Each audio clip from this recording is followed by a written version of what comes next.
আসসালামু আলাইকুম। এখন দেখবেন সংবাদ শিরোনাম। তুচ্ছ ঘটনাকে কেন্দ্র করে সাভারের ড্যাফোডিল ও সিটি ইউনিভার্সিটির শিক্ষার্থীদের মধ্যে সংঘর্ষ, ভাঙচুর, বাসে আগুন, আহত 2 শতাধিক।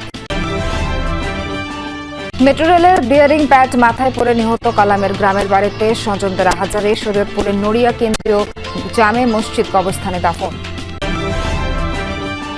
চুয়াডাঙ্গায় খাদ্য গুদামে ধান চাল ক্রয়ে ব্যাপক অনিয়মের অভিযোগ, শস্য দিতে পারেননি তালিকাভুক্ত কৃষকরা।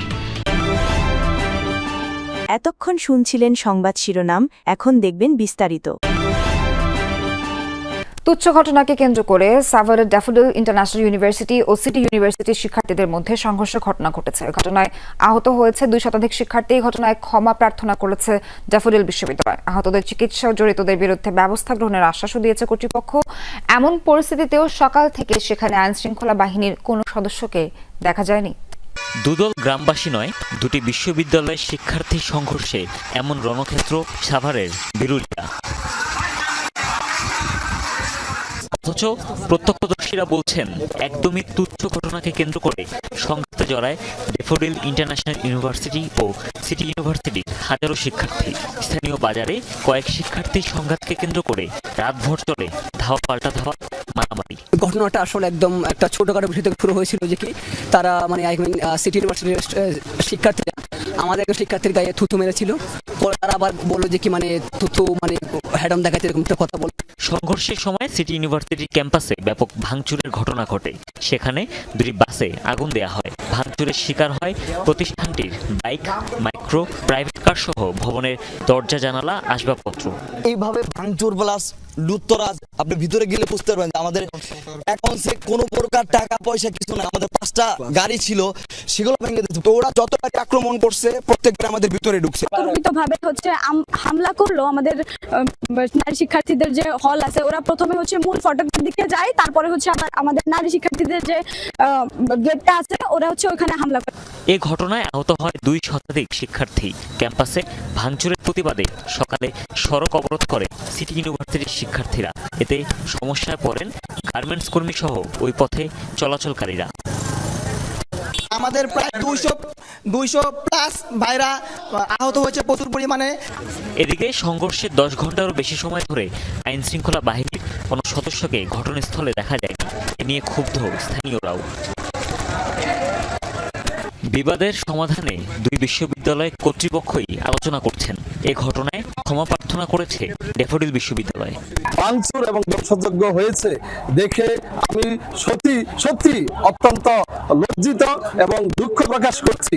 এর সাথে যদি আমাদের বিশ্ববিদ্যালয়ের ছাত্রের বাইরে যদি কেউ জড়িত থাকে, আমাদের বিশ্ববিদ্যালয়ের নিয়ম অনুযায়ী তাদের বিরুদ্ধে অবশ্যই আইনানুগ ব্যবস্থা গ্রহণ করা হবে। আহতদের চিকিৎসা ও জড়িতদের বিরুদ্ধে ব্যবস্থা গ্রহণের আশ্বাস দিয়েছে ড্যাফোডিল বিশ্ববিদ্যালয়ের কর্তৃপক্ষ। তালিকায় চাষিদের নাম থাকলেও খাদ্য গুদামে বিক্রি করেননি 1 ছটাক ধান। তারা জানেনও না কে বা কারা তাদের নাম ব্যবহার করে ধান সরবরাহ করেছেন। চাল বিক্রির সময় মিলারদের কাছ থেকে আদায় করা হয়েছে কেজিতে 30 পয়সা হারে কমিশন। অনেকটা ওপেন সিগারেটে এমন অনিয়ম দুর্নীতির সাথে জড়িয়ে রয়েছে খাদ্য গুদামের কর্মকর্তারা। গত 30 এপ্রিল থেকে শুরু হয়ে ধান চাল সংগ্রহ অভিযান চলে 15ই আগস্ট পর্যন্ত। এই সময়ে চুয়াডাঙ্গার জীবননগর খাদ্য গুদামে সংগ্রহ করা হয় 507 মেট্রিক টন ধান এবং 9603 টন চাল। কাগজ কলমে বলা হয় 171 জন প্রান্তিক চাষি ধানের যোগান দেয়, তবে মাঠের চিত্র বলছে অন্য কথা। উপজেলার 125 জন বড় চাষির তালিকা প্রস্তুতের পর খাদ্য অফিসে পাঠায় কৃষি অফিস। নিয়ম রয়েছে তাদের অগ্রাধিকার দিয়েই বাড়ানো যেতে পারে চাষির সংখ্যা। অভিযোগ উঠেছে কৃষি বিভাগের তালিকার চাষিদের বড় অংশই গুদামে ধান সরবরাহ করেননি, এমনকি অনেকে ধান চাষই করেননি। এবার এটা নাম দিয়েছে আমি জানি না, আমি কোনোদিন ফুড গার্ডেনে আমি ধান দিতে পারি না। ওখানে নাম কিভাবে গেল আমি সঠিক জানি না। এই বছরে আমি বেশি নিই, আমি এটা বলতে পারি না। চাষিদের অভিযোগ বিপুল পরিমাণ ধান সংগ্রহ হয়েছে হাতে গোনা কয়েকজন মধ্যস্বত্বভোগীদের মাধ্যমে। এই তালিকা যারা করে নিয়ে গেছে তারা ভুয়া করে নিয়ে গেছে, রিজেক্ট করে দেওয়া কোনো বিষয়ই নাই তাদের কাছে, যে ধানটা চলবে না। শুধু তাই নয়, মিলারদের কাছ থেকেও চাল কেনার সময় কেজি প্রতি বসানো হয়েছে 30 পয়সা হারে কমিশন। রাজি না হলে হয়রানির অভিযোগও রয়েছে। আমাদের উপর অনেক আসে যে মাল না দিলে কিছু খরচাকাছি না দিলে বিভিন্ন ঝামেলা হয় মাল দেওয়া এটা এরকম 30 পয়সাই ধরে। আমাদের তেমন কিছু নেয় না, আমাদের যা একটু খুশি দিয়ে খুশি করে যা দিই তাই নেয়। এসব অভিযোগ খাদ্য গুদামের ভারপ্রাপ্ত কর্মকর্তা জসিম উদ্দিনের বিরুদ্ধে। সম্প্রতি তিনি পদোন্নতি পেয়ে যশোরে বদলি হয়েছেন। মুঠোফোনে প্রশ্ন শোনার পর মোবাইল ফোন বন্ধ করে দেন জসিম উদ্দিন। আপনার সময় তো হচ্ছে বড় রিয়াটা হয়েছিল, ওই যে সংগ্রহ অভিযান, ওই সময় তো আমাদের হচ্ছে মোট 171 জন কৃষকের কাছ থেকে ধান ক্রয় করেছিলেন না? এ ঘটনার ব্যাখ্যা দিতে রাজি নন জেলা খাদ্য কর্মকর্তাও। তবে বিষয়টি খতিয়ে দেখার আশ্বাস জেলা প্রশাসনের।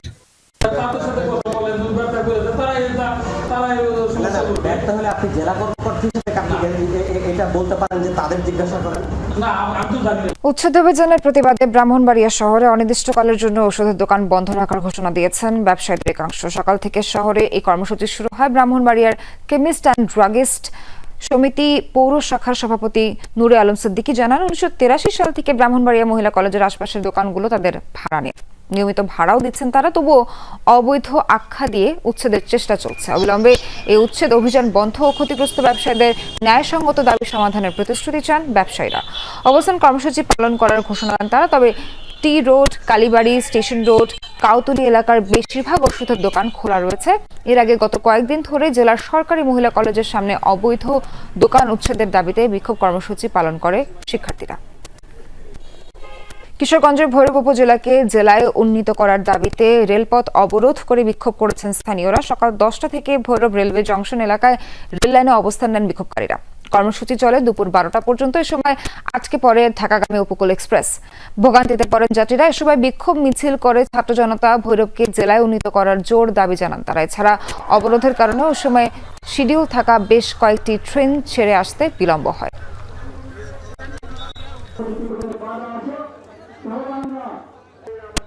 উত্তরাঞ্চলের প্রকৃতিতে দেখা দিয়েছে শীতের আমেজ। কুয়াশার চাদর মুড়ে নেমে আসছে ভোর। হিম বাতাস বইতে শুরু করেছে, খেজুর রস আহরণ শুরু করেছেন গাছিরা। শীতের জড়তা ঘিরে ধরার আগে চোখে পড়ছে হেমন্তের রূপ। পাখি বলে আমি চলিলাম, ফুল বলে আমি ফুটিব না, মলয় কহিয়া গেল শুধু বনে বনে আমি ছুটিব না। রবি ঠাকুরের কবিতায় শীত যেন এক নিঝুম আবছায়া। নবান্নের ঘ্রাণ মেঠো পথ ধরে নিয়ে যায় ছাতিমের কাছে। হেমন্তের সোনালি ডানায় ভর দিয়ে আশি আশি করছে উত্তরের হিম।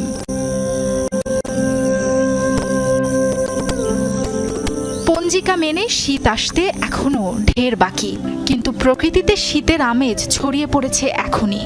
কুয়াশার চাদরে ঢেকে গেছে বনলতা সেনের শহর। দিনের শুরুতে পরশ বুলিয়ে যাচ্ছে শীতল হাওয়া। রোদের তেজ কমে তির্যক মিঠে আলো গ্রাম বাংলার পথে ঘাটে।